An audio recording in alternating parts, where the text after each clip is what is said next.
Johnny, comment je m'y prends pour apprendre à parler allemand de la façon la plus rapide possible? Vous êtes très nombreux à m'avoir posé cette question et aujourd'hui je vous donne la réponse en 3 étapes simples, applicables et pratiques.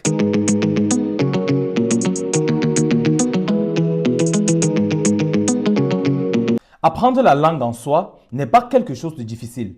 Je trouve que c'est plutôt la méthode que l'on applique pour pouvoir apprendre la langue qui est décisive sur le parcours et l'efficacité.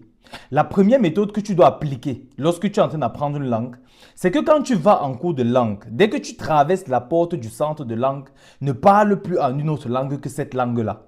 Donc si tu apprends allemand, dès que tu traverses le centre là, parle uniquement en allemand. Habituez-vous à cela. Crée-toi des amitiés avec lesquelles vous échangez quotidiennement en allemand. Parce qu'il n'y a pas une meilleure méthode pour apprendre à parler une langue, à maîtriser une langue, que de la parler. Qui veut apprendre à parler doit parler. La deuxième méthode que je te conseille de faire, c'est de commencer à partir d'aujourd'hui de temps à autre à regarder les films en allemand. Parce que c'est à ce niveau-là que tu vas travailler de 1, ton Hören, mais de 2 aussi, ton Aussprache.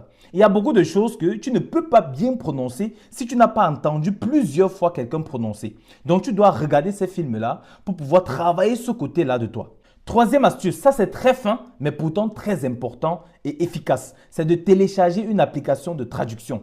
Un dictionnaire par exemple. Chaque fois, quand tu es en train d'échanger avec quelqu'un, si tu cherches un mot et que tu ne trouves pas le mot, il est important de taper rapidement sur l'application, apprendre ce mot-là. Parfois, tu as l'impression que tu apprends le mot et quelques secondes après, tu as oublié. Non, non, non, tu n'as jamais oublié le mot. Parce que ton cerveau est divisé en 2 grandes parties. La première partie qui est la partie consciente et l'autre partie, c'est le subconscient. Tout ce que tu apprends s'enregistre au minimum déjà dans ton subconscient, qui est la partie d'ailleurs la plus grande. Ça fait qu'avec le temps, à un moment donné, quand tu auras besoin d'un mot, c'est en ce moment-là que le mot là va venir. Versuch genau das zu machen, was ich dir gerade gesagt habe.